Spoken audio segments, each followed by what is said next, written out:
3 conseils pour un ramadan sain, S-A-I-N, et éventuellement T. Comment faire en pratique? Premier conseil que je vais vous donner, c'est un conseil qui vient du mot religion, en fait, qui est religare en latin, ça veut dire se relier. Donc, premier conseil que je vais partager avec vous, et c'est un conseil sûrement que vous savez mieux que quiconque en tant que croyant ou croyante, c'est vous relier. Relier entre le ciel et la terre. L'homme est entre la terre et le ciel, ce qui veut dire que je vous invite vraiment, si vous habitez en ville, à aller dans la nature, trouver un parc. Si vous habitez à la campagne, c'est beaucoup plus pratique. Lorsqu'on jeûne, il est important en fait de mettre ses pieds en terre, de se connecter à la nature. C'est aussi une forme de gratitude, de remercier la terre et tout ce qui nous environne en fait pour tout ce qu'elle nous donne en termes de bienfaits, mais aussi se connecter à Dieu, au divin. Pourquoi? Parce que c'est important durant un jeûne en fait de ne pas seulement se priver de manger, sinon cela s'appelle plutôt un régime. Le jeûne a vraiment une portée autant physique qu'émotionnelle, psychologique que spirituelle. Donc ça, je pense que vous savez le faire mieux que quiconque, c'est vous connecter à Dieu, au divin, prendre du temps vraiment pour vous centrer sur vous dans cette vie très active, très frénétique, de prendre du temps vraiment en nature, prendre du temps pour vous, prendre du temps pour prier, pour méditer, c'est hyper important et ça je pense que vous le faites déjà. Deuxième conseil que je peux vous donner pour passer un ramadan sain, c'est de bien vous hydrater à la rupture du jeûne, à l'iftar.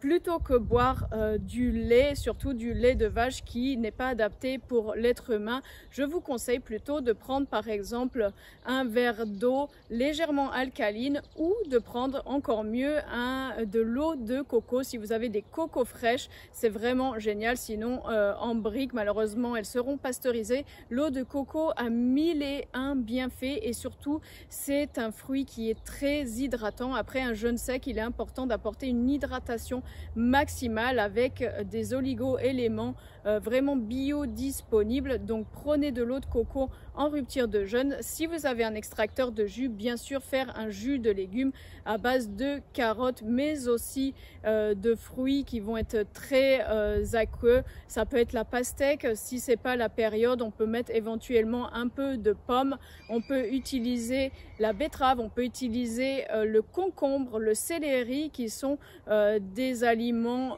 verts, des aliments froids, des aliments yin qui vont vous permettre de vous hydrater et de rafraîchir un peu le corps lorsqu'on fait la rupture du jeûne. Donc en rupture de jeûne, une bonne hydratation, que ce soit avec de l'eau, je conseille légèrement alcaline. Pourquoi? Parce que on subit une légère acidose durant le jeûne, surtout si celui-ci atteint 16 à 18 heures de jeûne, ça dépend des pays où vous vous trouvez.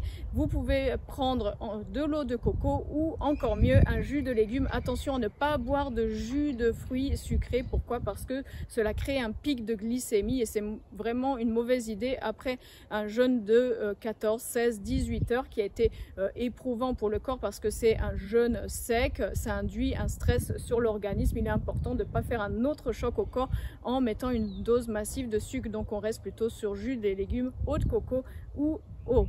Troisième conseil que je vais vous partager aujourd'hui, c'est sur l'alimentation. Lorsqu'on fait un jeûne sec, qui est un jeûne qui est puissant, qui a 1001 bienfaits, vraiment le jeûne sec permet de détoxiner le corps rapidement, mais aussi l'esprit. Il faut savoir qu'après 16 heures de jeûne sec, on booste son hormone de croissance par 2000% chez les hommes, 1300% chez les femmes. C'est un jeûne qui permet de perdre du poids rapidement et durablement. C'est aussi un jeûne qui est conseillé pour faire une détoxification hormonale, une régénération hormonale. Donc c'est vraiment un jeûne qui est très bénéfique, surtout pour les personnes qui sont plutôt de profil sanguin pléthorique en naturopathie, plutôt des personnes qui sont carrées, assez fortes. Les personnes qui souffrent de surpoids vont bénéficier de ce jeûne sec parce que ça va mettre en action le corps, ça va activer la circulation sanguine, la circulation lymphatique. Donc c'est vraiment génial pour ces personnes. Les personnes qui sont plutôt maigres, plutôt minces comme moi, le jeûne sec est plus éprouvant, bien qu'un jeûne intermittent de 14-16 heures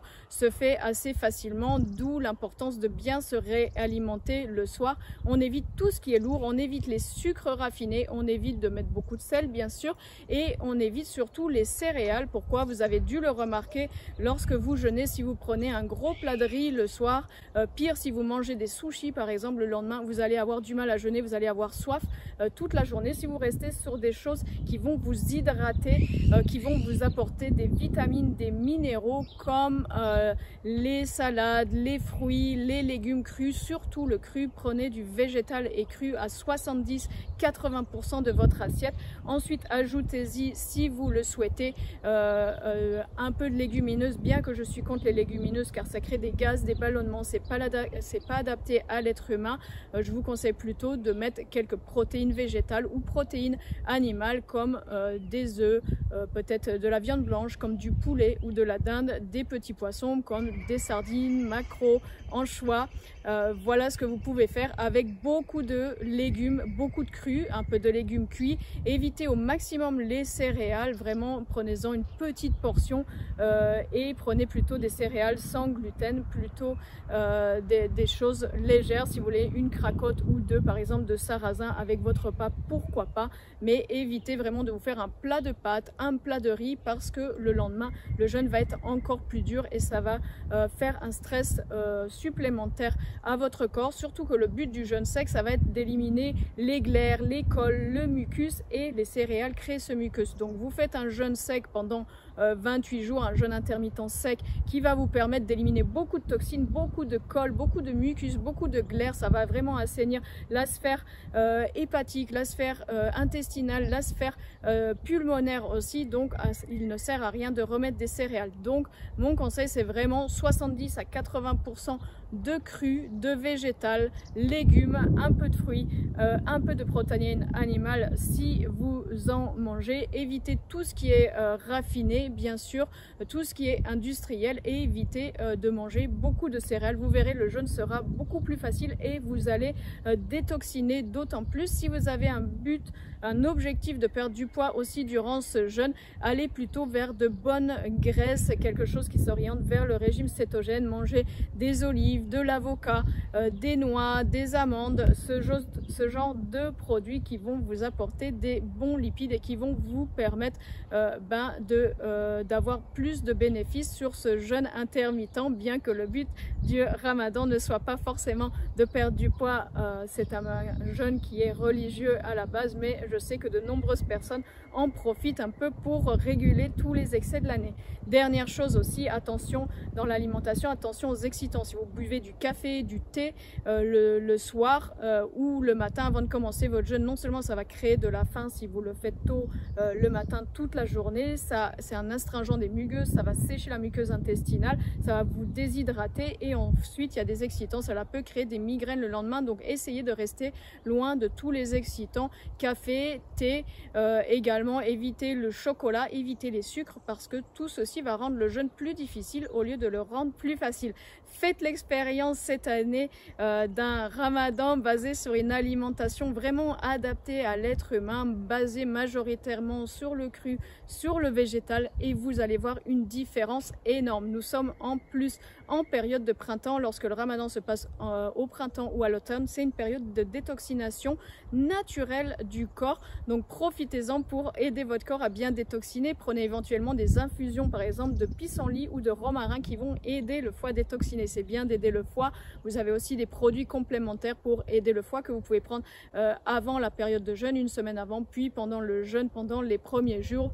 Vous en avez beaucoup, des différences sur internet. Moi j'utilise souvent Hepato de chez Jousia, j'utilise le Desmodium que je prends chez La Royale, j'utilise aussi les gélules de Chardon-Marie qui a plutôt un rôle protecteur.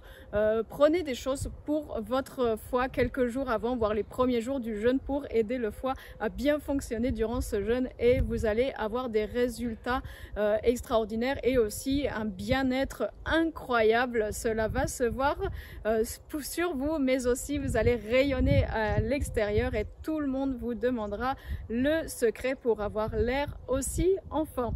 Je vous souhaite un bon Ramadan, Ramadan Moubarak comme on dit, et une belle journée.